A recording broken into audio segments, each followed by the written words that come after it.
Hello everyone, welcome to study room. Your tested guide for Bihar and Central Government exam for Bihar SSC, BPSC, SSC and railway.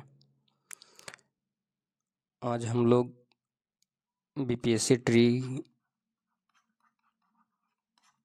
का previous year question करेंगे math का। Question number first, एक निश्चित राशि पर 6 वर्ष और 9 वर्ष के लिए समान ब्याज दर पर अर्जित साधारण ब्याज का अनुपात है। तो निश्चित राशि पूछ रहा है, निश्चित राशि बोल रहा है तो P हो जाएगा निश्चित राशि। और समय कितना दिया हुआ 6 वर्ष और 9 वर्ष दिया हुआ और समान ब्याज दर है। तो मूलधन भी सेम है और दर भी सेम है दोनों का। लेकिन ये पहला कितना साल के लिए, तो 6 वर्ष के लिए और दूसरा 9 वर्ष के लिए। तो साधारण ब्याज निकालेंगे। साधारण ब्याज बराबर क्या होता है, सिंपल इंटरेस्ट बराबर मूलधन गुने समय गुने दर बटा 100। तो मूलधन कितना है फर्स्ट का P, समय कितना दिया हुआ 6 वर्ष और दर R बटा 100 हो गया। और दूसरा का मूलधन कितना दिया हुआ P, समय कितना दिया हुआ 9 वर्ष और दर कितना दिया हुआ, दर दोनों बराबर था, P भी बराबर था दोनों का और दर भी बराबर था दोनों का। तो मूलधन गुने समय गुने दर बटा 100 इसका भी हो जाएगा। तो 100 से 100 कट जाएगा, P से P कट जाएगा, R से R कट जाएगा, यानी कितना बचेगा, ऊपर में 6 और नीचे में 9। तो 3 दूनी 6 और 3 तिया 9, यानी 2/3 आंसर हो जाएगा ये ऑप्शन नंबर 2। जब ऐसा क्वेश्चन रहा जब मूलधन दोनों का सेम रहा और दर दोनों का ये भी सेम रहा, तो दोनों का अनुपात पूछेगा तो हमेशा पहले वाला के ईयर अपॉन दूसरे वाला के ईयर, यही अनुपात हो जाएगा। तो 3 दूनी 6 और 3 तिया 9, यही आंसर हो जाएगा। इतना ये सब बनाने का झंझट नहीं था ये क्वेश्चन में, डायरेक्ट 3 दूनी 6 और 3 तिया 9 इस तरह से बन जाता। क्वेश्चन नंबर 2,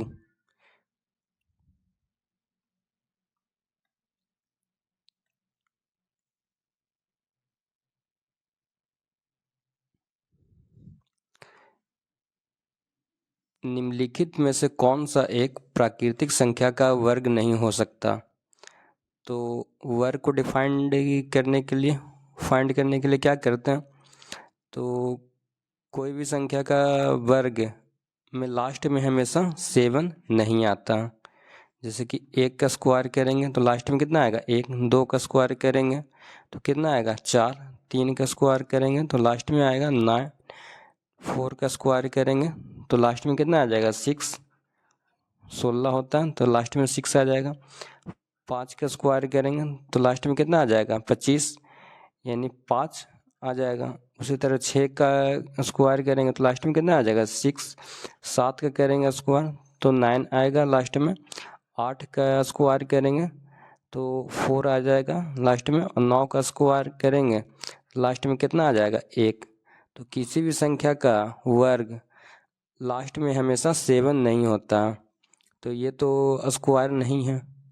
तो क्या क्वेश्चन पूछ रहा है, कौन सा एक प्राकृतिक संख्या का वर्ग नहीं हो सकता है, तो ये वर्ग हो सकता है नहीं, तो यही आंसर हो जाएगा हमारा। ये किसका वर्ग है 327, 61। तो इसको फाइंड करने के लिए क्या करना पड़ता है, वर्गमूल निकालने के लिए हमेशा 2 को सिलेक्ट करना रहता है। तो इसका वर्गमूल निकालेंगे तो 1 एकम 1, इससे ज़्यादा नहीं लगाएंगे, 2 दूनी 4 नहीं लगाएंगे क्योंकि 3 एक सिंगल ही है। तो 1 एकम 1, तो 1 एकम 1, तो 1 यहाँ पर लिख देंगे तो 3 में से 1 गया 2, और जितना मरते में लगाया उतना ऐड कर देते हैं तो 1 1 कितना हो गया 2। अब फिर कितना उतरेगा 2 7, क्योंकि 2 7 दोनों डबल है, पीछे से हम लोग हमेशा डबल लगाते हैं। तो कितना मरतबे लगेगा 25 25 125, 29 नवा कितना होता है, 9 9 81 के 1 हाथ में 8, 2 9 18 8 26, 261 आता है।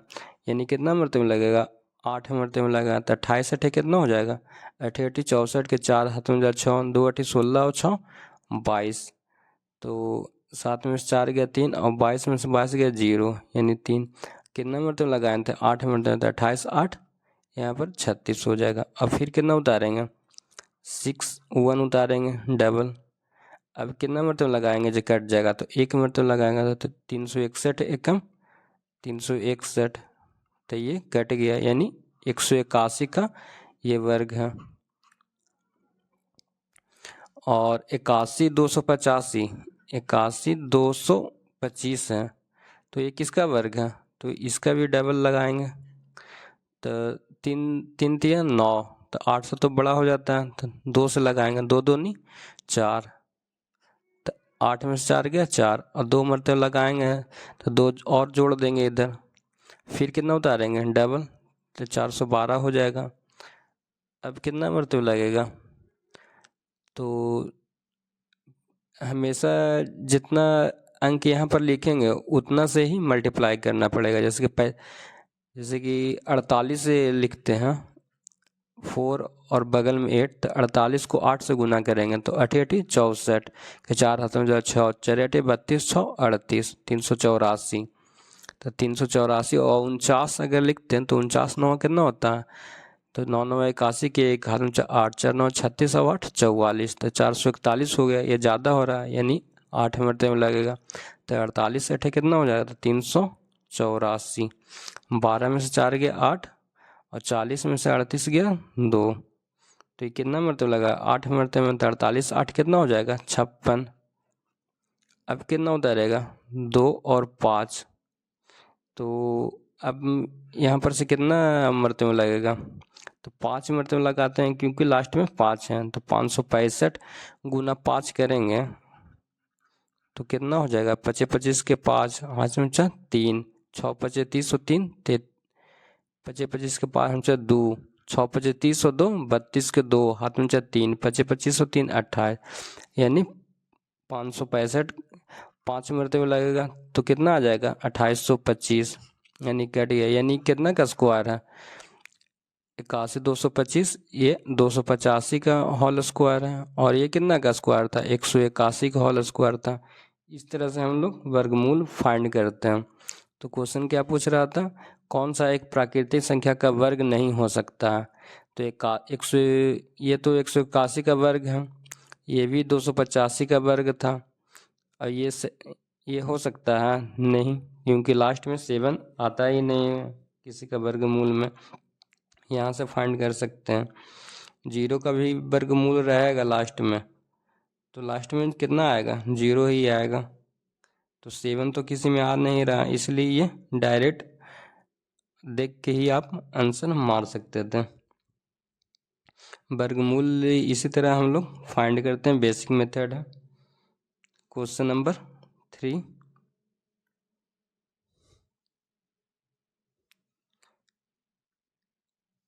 एक से 40 तक की संख्या वाले टिकटों से भरे एक बैग से यादृच्छिक रूप से एक टिकट निकाला जाता है, तो चयनित टिकट की संख्या 7 का गुणक होने की प्रायिकता क्या होगी।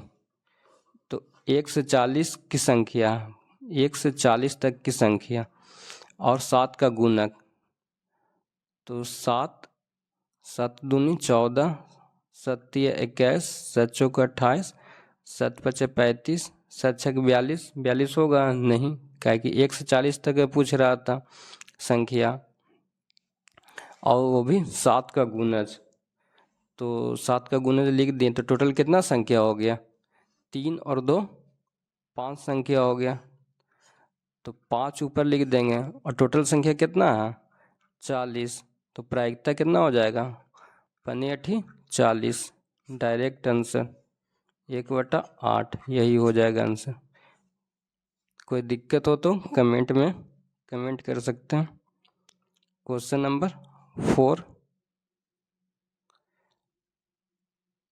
ए तथा बी की आय का अनुपात 2:3 है। आय का अनुपात और व्यय का अनुपात कितना दिया हुआ 1:2 और प्रत्येक का बचत कितना है 24,000 रुपया। तो एक ही आय पूछ रहा। ये क्वेश्चन आप लोग बढ़िया तरह से याद कर लें या रट लें या समझ लें, क्योंकि ये सभी एग्ज़ाम में ये क्वेश्चन आता है। तो इसको बनाने के लिए क्या एक फार्मूला है, आय माइनस व्यय बराबर बचत। जैसे कोई आदमी पैसा कमाता है तो उसका क्या हो गया आय हो गया, और खर्च करता तो क्या हो गया बचत व्यय हो गया, और कमाने के बाद खर्चा करने के बाद जितना पैसा बचा वो क्या हो गया बचत हो गया। तो ए और बी के आय का अनुपात कितना है तो 2x और 3x, 2x और 3x लिख दिए। और व्यय का अनुपात कितना है तो 1:2। ये सभी एग्जाम में आता है। 1y यानी y और 2y इधर लिख देते हैं। व्यय का अनुपात 1:2 और प्रत्येक का बचत कितना है 24,000, तो 24,000 लिख देते हैं इधर। इतना समझने में अगर कोई दिक्कत हुआ होगा तो कमेंट्स कर सकते हैं। इसको समीकरण 1 मान लेते हैं और ये 2। ऐसा क्वेश्चन हमेशा एग्जाम में आते रहता है। ए और बी का आय का अनुपात पूछते रहता है।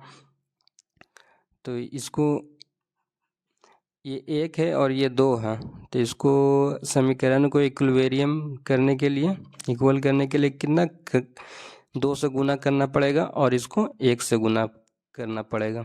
तो यहाँ पर 2y हो जाएगा और यहाँ पर भी 1 से गुना करेंगे तो 2y हो जाएगा।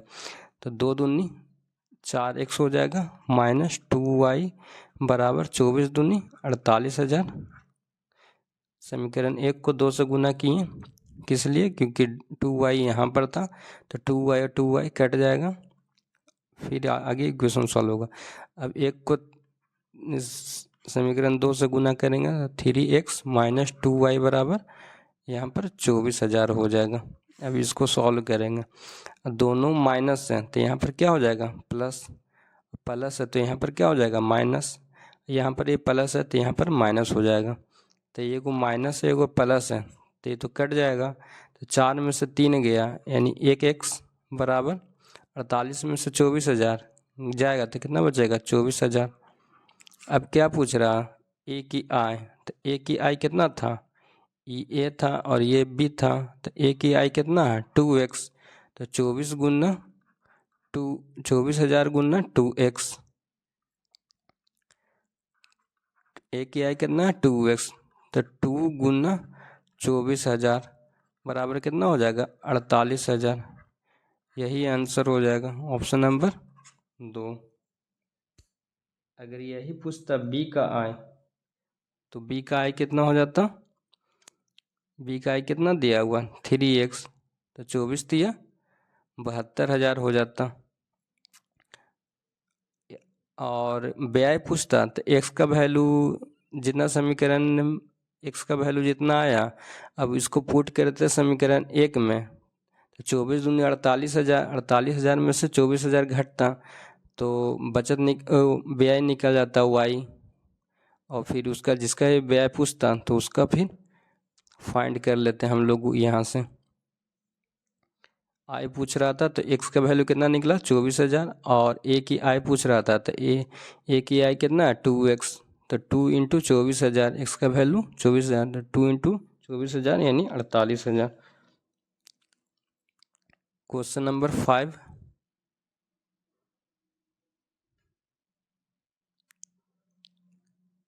X square plus 5x plus 6 और x square plus 4x plus 4 का लघुत्तम समावर्त एलसीएम पूछ रहा। तो x square plus 5x plus 6, इसको सॉल्व करेंगे इक्वेशन को। एक्स स्क्वायर पहले इतना को लिख देंगे और इन दोनों में रिलेशन देखेंगे कि जोड़ने पर 5 आ जाए और गुना करने पर, जोड़ने पर 5 आ जाए और गुना करने पर 6 आ जाए। ये हमेशा ध्यान में रखिएगा, बीच वाला को जोड़ने पर 5 आ जाना चाहिए और गुना करने पर 6 आ जाना चाहिए। तो कौन सा संख्या है वैसा, तो 3x और 2x, दोनों को जोड़ दिए तो 5 आ गया, और दोनों को गुना करेंगे तो कितना आ जाएगा, 6 आ जाएगा। 3 दूनी 6। यहाँ पर एक्स स्क्वायर को एक्स स्क्वायर लिख दिए, 5x को लिख दिए 3x और 2x। क्यों लिखें, क्योंकि ये समीकरण फिर बन जाएगा आसानी से। तो 3x और 2x लिख दिए, दोनों को जोड़ने पर 5 आ गया ये, और दोनों को गुना करते हैं 3 और 2 को तो 6 आ जाता है, यानी इक्वेशन सेटिस्फाइड हो रहा है। अब x कॉमन कर लेते हैं तो x प्लस 3 प्लस 2 यहाँ पर से कॉमन कर लेते हैं तो x प्लस 3 आ जाएगा। तो यहाँ से क्या निकला, x प्लस 3 कॉमन है तो x प्लस 3 लिख देंगे, और बाकी क्या बच गया, x प्लस 2 यहाँ पर है, यानी x प्लस 2 इससे निकला। अब एक और है, x square plus 4x plus 4 है ये वाला समीकरण। तो एक्स स्क्वायर 4x को कैसे लिख सकते हैं, जोड़ने पर 4 आ जाए और गुना करने पर 4 आ जाएगा, तो 2 2 जोड़ेंगे तो कितना आ जाएगा, 4 आ जाएगा, और गुना करेंगे 2 2 को तो 4 आ जाएगा। तो ठीक है, एक्स स्क्वायर, यहाँ से x कॉमन लेंगे तो कितना बचेगा, x प्लस 2, फिर प्लस 2 कॉमन लेंगे यहाँ से तो x प्लस 2 हो जाएगा। एक्स स्क्वायर प्लस 2x, पहले इसको सॉल्व किए फिर इसको सॉल्व किए। एक्स स्क्वायर प्लस 4x को लिख सकते हैं ना, एक्स स्क्वायर, 4x को लिख सकते हैं 2x प्लस 2x, और 4 को 4 रहने दिए, और एक्स स्क्वायर प्लस 2x को फाइंड किए तो x पहले कॉमन ले लिए, तो यहाँ पर बचा x और x बचा, तो फिर x प्लस 2, क्योंकि यहाँ पर से x कॉमन आ गया और यहाँ पर से भी 2 कॉमन ले लिए, तो यहाँ पर से क्या बचाएगा, x और 2 दूनी 4, यहाँ पर 2 आ जाएगा। तो यहाँ पर क्या, x प्लस 2 और x प्लस 2 क्या है, कॉमन है, तो x प्लस 2 आ गया इधर, और यहाँ पर भी x प्लस 2 आ रहा है ये वाला।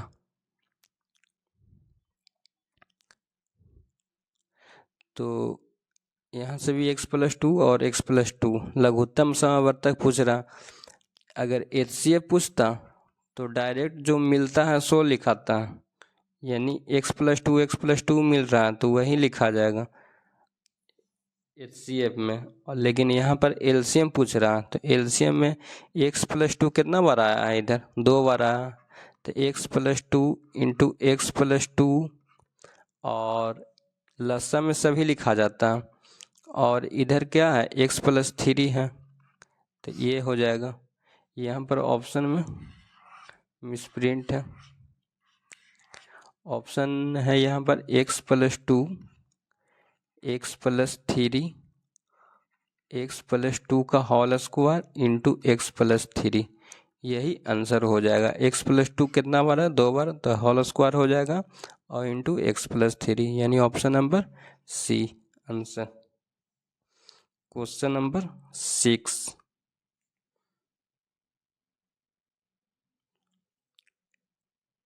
1 और 50 के बीच कितनी अभाज्य संख्याएं आती हैं। तो ये अभाज्य संख्या किसको कहते हैं, जो 1 से कटे, जो 1 से कटे और अपने आप से कटे, अपने आप से कटे, ठीक है। तो 1 से 50 के बीच कितने अभाज्य संख्या, तो इसको डायरेक्ट आप याद कर सकते हैं 15। अगर नहीं याद करना है तो इसको फाइंड कर सकते हैं। सबसे छोटी अभाज्य संख्या क्या है, सबसे छोटी अभाज्य संख्या एग्जाम में पूछता है,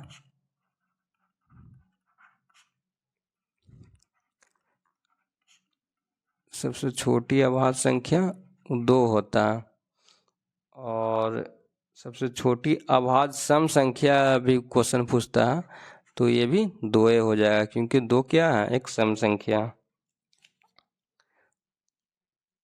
तो 1 और 50 के बीच टोटल कितने अभाज्य संख्या, तो 15। अगर इस तरह से याद नहीं रखना चाहते हैं तो इसको ऐसे फाइंड कर सकते हैं, 2, 3, 5, 7, 9 होगा नहीं, क्योंकि 3 से कट जाता है। 11 होगा, 13 होगा, 15 होगा नहीं, क्योंकि 15 3 से भी कटता है, 5 से भी कटता है और अपने आप से भी कटता है, इसलिए नहीं होगा। अभाज्य संख्या सिर्फ 1 से कटे और अपने आप से कटे। तो 2, 3, 5, 7, 11, 13। और अभाज्य संख्या हमेशा क्या होता है? एक विषम संख्या होता है। विषम संख्या होता है सिर्फ 2 को छोड़कर।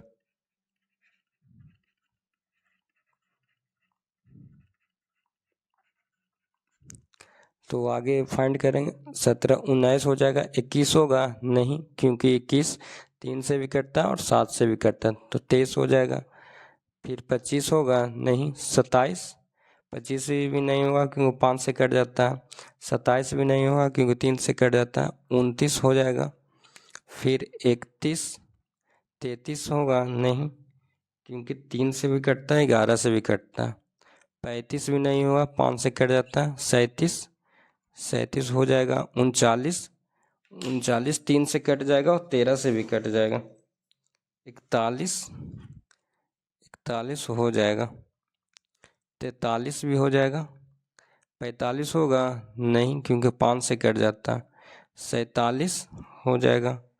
49 होगा नहीं, क्योंकि 7 से कट जाता है। अब काउंट करेंगे तो 1, 2, 3, 4, 5, 6, 7, 8, 9, 10, 11, 12, 13, 14, 15। टोटल कितना आ गया? 15। यानी 1 और 50 के बीच टोटल कितना अभाज्य संख्या? तो 15 हुआ। यही आंसर हो जाएगा। अगर इस तरह फाइंड नहीं करना चाहते हैं तो डायरेक्ट आप लोग याद कर सकते हैं। 1 और 50 के बीच अभाज्य संख्या टोटल 50 होता है। एग्जाम में डायरेक्ट पूछ देता है क्वेश्चन, कोई भारी चीज नहीं है इसमें। Question number 7। 2 पानी एक नल के साथ एक टंकी को 9.3/8 है, ये 9.3/8 घंटे में भर सकता है। ये सभी बीपीएससी ट्री का प्रीवियस ईयर क्वेश्चन है। 2 पानी के नल एक साथ एक टंकी को 9.3/8 घंटा में भर सकते हैं। यदि नल जिसका व्यास अधिक हो, टंकी को अकेले भरने में छोटे वाले व्यास वाले नल से 10 घंटा कम लगता है। ठीक है, तो प्रत्येक नल द्वारा टंकी को भर सकने में लगा समय घंटों में है, क्रमशः कितना है? तो इतना लंबा चौड़ा क्वेश्चन देख के पैनिक नहीं होना, डरना नहीं है।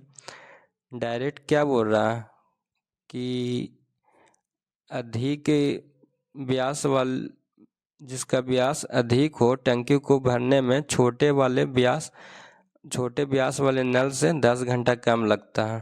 तो छोटा व्यास वाला को मान लेते हैं x, तो बड़ा व्यास वाला कितना हो जाएगा? x - 10 हो जाएगा। ठीक है, 10 घंटा कम लगता है तो 10 घंटा माइनस कर दिए x में। यहाँ तक कोई दिक्कत नहीं होना चाहिए। और दोनों भरने में कितना समय लगता है? 9.3/8। तो इसको ऑप्शन से चलेंगे। 10 और 20 में डिफरेंस कितना का है? 10 का है। तो एगो छोटा होगा, एगो बड़ा होगा, तो दोनों का अंतर कितना है? 10। इसमें भी कितना का अंतर है? 10 का। इसमें भी कितना का अंतर है? 10 का। तो कोई दिक्कत नहीं है। एगो को ऑप्शन 1 से लेकर चलेंगे तो एगो 10 घंटा में भरेगा, एगो 20 घंटा में भरेगा, क्योंकि दोनों में अंतर कितना का है? छोटा वाला बड़ा वाला है, जो छोटा वाला से 10 घंटा कम में भर रहा। ठीक है, तो एगो 10 घंटा में भरेगा तो एगो 20 घंटा में भरेगा। अब यही दोनों को सॉल्व करेंगे तो 10 और 20 का एलसीएम कितना होता है? 20। तो 10 दूनी 20 और 20 से कम 20, तो कितना? 3/20 आता है। तो 3/20 आ रहा है, 9.3/8 घंटा में भर रहा। तो ये तो होगा नहीं। अब ऑप्शन नंबर 2 को सॉल्व करेंगे। एक को 15 घंटा में भर रहा है, एक को 25 घंटा में भर रहा। ठीक है, तो 15 और 25 का एलसीएम कितना हो जाता है? तो 25 दिया 75। अब 75 हम कैसे लिख दिए डायरेक्ट यहाँ पर? 75 एलसीएम इसका कैसे हम फाइंड कर लिए? क्योंकि 25 का पहाड़ा में एक मरतबा पढ़ेंगे तो 25 आएगा, तो 15 का पहाड़ा में 25 आएगा नहीं, तो 25 तो होगा नहीं। बड़ा वाला अंक से लेकर हम लोग एलसीएम फाइंड करते हैं। अब 25 का पहाड़ा 2 बार पढ़ेंगे तो कितना आएगा? 25 दूनी 50। तो 15 का पहाड़ा में 50 आता है नहीं, तो 50 भी नहीं होगा। अब 25 का पहाड़ा 3 मारते हैं पढ़ेंगे तो 25 या 75, 15 का पहाड़ा में ही 75 आ जाता है, तो यानी 75 एलसीएम हो जाएगा। 15 और 25 का एलसीएम कितना हो गया? 75। तो अब इसका भीम का जोड़ बनाएंगे तो 15 और 25 का एलसीएम 75, तो 15 पचे 75, यानी एक एक 5 एकम 5 हो जाएगा। अब 25 या 75 यानी 3 एकम 3, यानी टोटल कितना आ गया? 8/75। अब 8 को 75 से भागा देंगे तो कितना आ जाएगा? 8 9 72, तो 72 यहाँ पर लिख देंगे। तो 75 में से 72 गया 3, यानी कितना आया? 9.3/8। और यही दोनों कितना भर रहा था? 9.3/8, यानी ऑप्शन नंबर बी हो जाएगा। तो बी हो जाएगा तो ये होगा नहीं, यानी यही आंसर हो जाएगा ऑप्शन नंबर बी। कोई दिक्कत नहीं होना चाहिए ये सब क्वेश्चन में, ये सब रिपीट भी हो सकते हैं बीपीएससी ट्री 4 में। क्वेश्चन नंबर 8,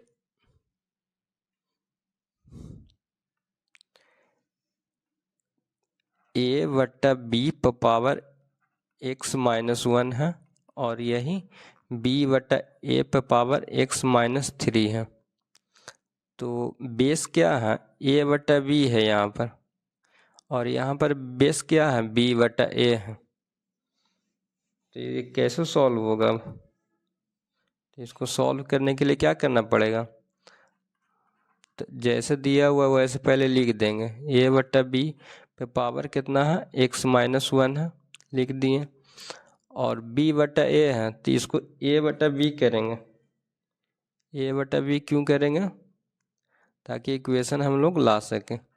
a/b दोनों को बेस को काट सकें।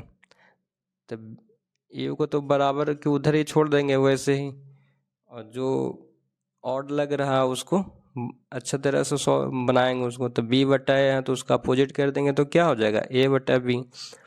अब अपोजिट करेंगे तो क्या हो जाएगा? माइनस वाला है साइन वो प्लस में आ जाएगा, प्लस वाला है जो माइनस में आ जाएगा। तो x-3 है तो x क्या पॉजिटिव में, तो किस में चला जाएगा? निगेटिव में। और -3 है तो क्या हो जाएगा? +3। तो x क्या हो जाएगा? माइनस में, और माइनस वाला है जो प्लस में आ जाएगा। तो इसको सॉल्व करेंगे। अब a/b और a/b दोनों गया, दोनों का बेस कट गया। तो इधर क्या बचा? x-1 बराबर उधर क्या बचा? एक -x+3। अब हम पिछले क्लास में क्या बोले थे मैथ का वीडियो में कि अंक वाला को एक तरफ रखना है, अंक वाला को एक तरफ, और नंबर लेटर को एक तरफ, संख्या को एक तरफ, और लेटर XYZ ये सब को एक तरफ रखना। तो x इधर रख दिए और माइनस में है, पहले इसको बराबर के सामने पहले बराबर दे देंगे। बहुत सारे स्टूडेंट लोग का कन्फ्यूजन होता है सब इक्वेशन सॉल्व करने में, बराबर के इधर जाएगा तो माइनस में होगा कि प्लस में होगा। तो डायरेक्ट हम लोग आसानी से इस तरह से इक्वेशन आया x-1 बराबर -x+3, तो इसको बराबर के सामने बराबर लिख दिए। अब x है, क्या बोले थे? x वाला को एक तरफ रखना, अंक वाला को एक तरफ और लेटर वाला को एक तरफ। तो लेटर वाला को बाएं तरफ रख लेते हैं और उधर बराबर को उधर वाला को अंक वाला को दाएं तरफ। तो x आ गया। अब इधर माइनस में 1 है तो उधर जाएगा तो क्या चीज में हो जाएगा, प्लस में। तो इधर तो कहानी ख़त्म हो गया -1 का। अब इधर क्या है, माइनस में x है तो इधर में आएगा तो क्या हो जाएगा, प्लस में x। तो इधर से भी माइनस ख़त्म, -x ख़त्म होके इधर आ गया प्लस में। तो इधर क्या बचा, प्लस में 3 है। तो बराबर के उधर है प्लस में 3 तो उधर बराबर में रहेगा। खाली चेंज क्या हुआ, ये वाला चेंज हुआ और ये वाला चेंज हुआ, क्योंकि दोनों को लेटर वाला को एक तरफ रखे हैं और अंक वाला को एक तरफ रखे हैं। ठीक है, तो x और x कितना हो गया, 2x। 2x बराबर कितना हो गया, 4। तो x बराबर कितना हो जाएगा, 4/2 बराबर 2। तो x का वैल्यू कितना आ गया, 2। यही हो गया आंसर। इसमें कोई दिक्कत नहीं होना चाहिए किस तरह लिखे हैं, जो डायरेक्ट x-1 बराबर -x+3 था। तो बराबर को उधर में क्या है, माइनस में x है तो इधर क्या आ जाएगा, प्लस में। तो x और x इधर प्लस में ही था, अब बराबर को उधर माइनस में था x तो इधर आएगा तो प्लस में। तो x कितना हो गया, 2x, और माइनस में था इधर तो उधर बराबर के और लेकर गए तो क्या हो गया, प्लस में। तो 1, और इधर से ऑलरेडी प्लस में 3 था तो 1 + 3 यानी 4 आ गया। और x कितना हो जाएगा, 2x। तो 2x बराबर 4 तो x बराबर क्या हो जाएगा, 4/2 यानी 2। Answer option number 2। Question number 9।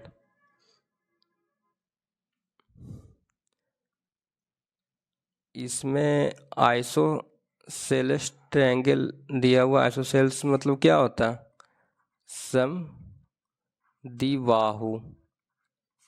समद्विबाहु त्रिभुज। ठीक है, तो क्या बोल रहा है, ए बराबर 10 सेंटीमीटर है, बी बराबर 3 सेंटीमीटर और सी बराबर 6 सेंटीमीटर है, दिया हुआ है क्वेश्चन में। तो ए बी और सी त्रिभुज की भुजा है। त्रिभुज के भुजा होने का शर्त क्या है,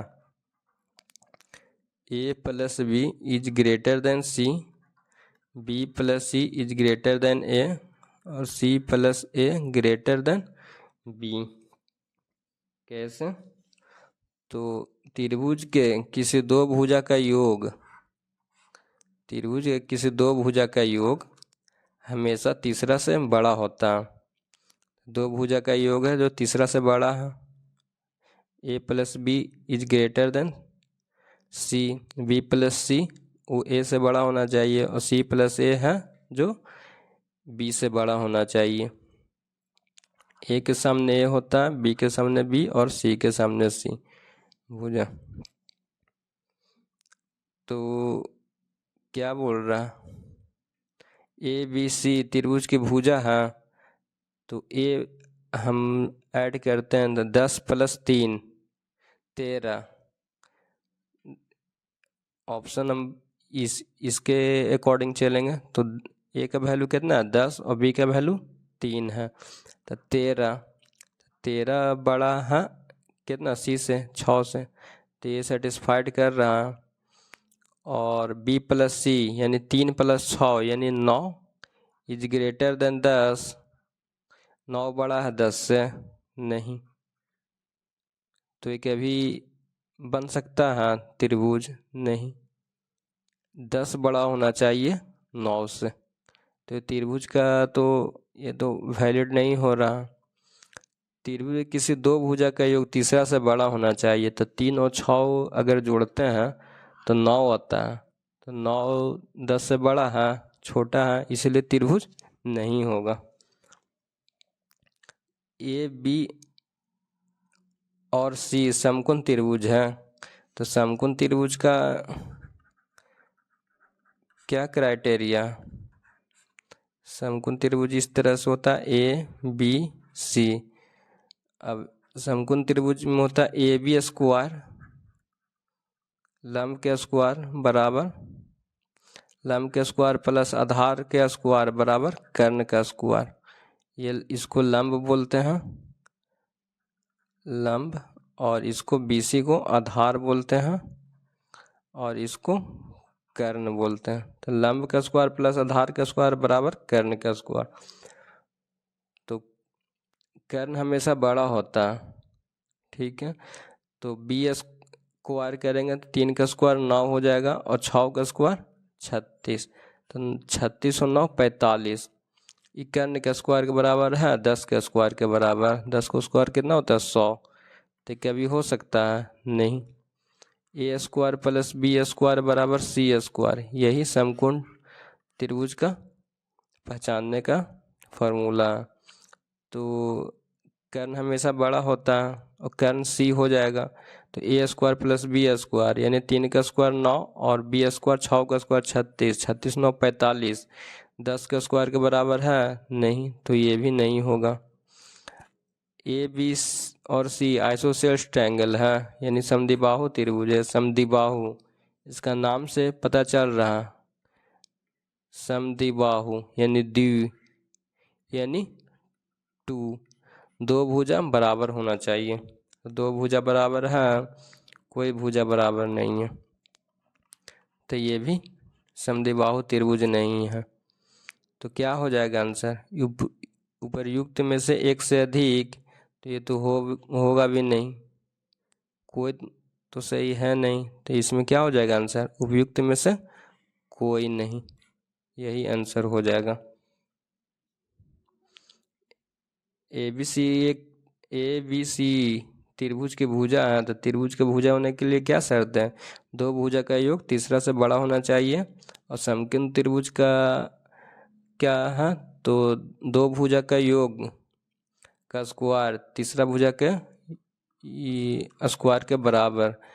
तो और कर्ण सबसे बड़ा होता है, तो 3 का स्क्वायर प्लस 6 का स्क्वायर कितना हो जाएगा? 9 प्लस 36 45। 100 के बराबर होगा, 10 के स्क्वायर के बराबर नहीं, तो ये भी समकोण त्रिभुज नहीं। यहाँ पर 3 के जगह पर 8 रहता, तो 6 का स्क्वायर 36 और 8 का स्क्वायर 64। तो 36 64 कितना हो जाता है? 100 हो जाता है। तो 100 यानी 10 के स्क्वायर के बराबर, तब होता है यहाँ पर समकोण त्रिभुज। और आइसोसेल्स ट्रायंगल में क्या होता है कि अगर कोई भुजा, दो ठो भुजा बराबर होना चाहिए। जैसे कि 6 यहाँ पर है, तो यहाँ पर भी कितना होना चाहिए था? 6, तब ये समद्विबाहु त्रिभुज होता। तो कोई तो क्राइटेरिया फिल नहीं हो रहा, इसलिए ये ऑप्शन नंबर 4 हो जाएगा, उपयुक्त में से कोई नहीं आंसर। ये सब समझने में कोई दिक्कत हो तो कमेंट्स कर सकते हैं। क्वेश्चन नंबर 10,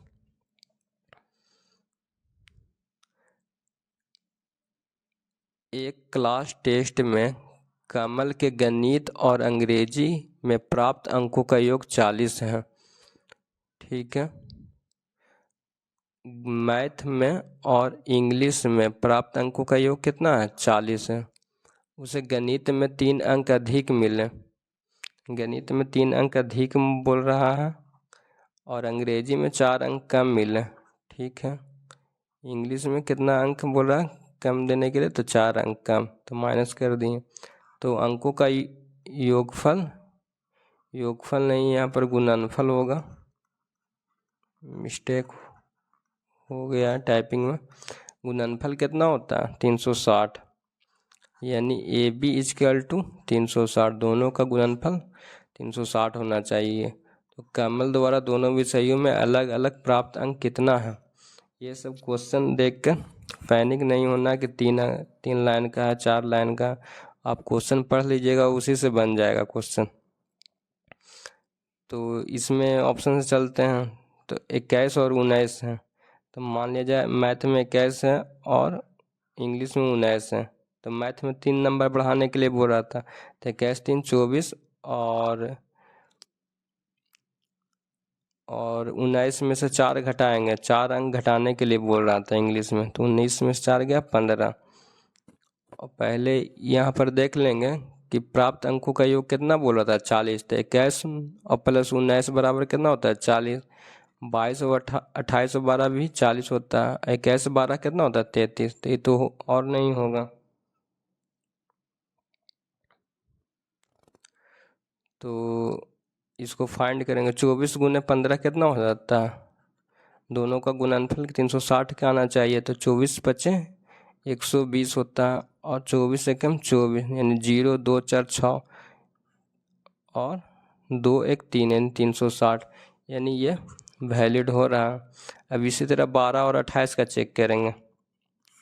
तो 12 और 28, 12 में से 3 जोड़ेंगे और 28 में से 4 घटाएंगे। तो 12 और 3 15, 15 गुने 28 में से 4 गया 24, 15 गुने 24 करेंगे।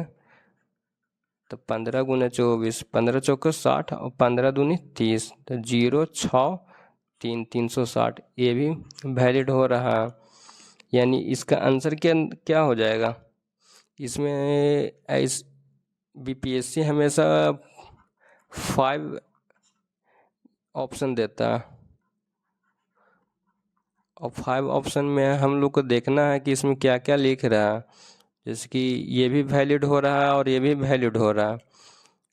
तो इसमें क्या ऑप्शन है, उपयुक्त में से एक से अधिक, तो एक से अधिक हो रहा है ना आंसर, यानी ऑप्शन नंबर डी हो जाता है आंसर यहाँ पर। तो कुछ लड़कन लोग स्टूडेंट लोग यहाँ पर ए टिक लगा के चले आते हैं, लेकिन इसमें ऑप्शन नंबर बी भी अगर हम चेक करते हैं, 12 और 3 15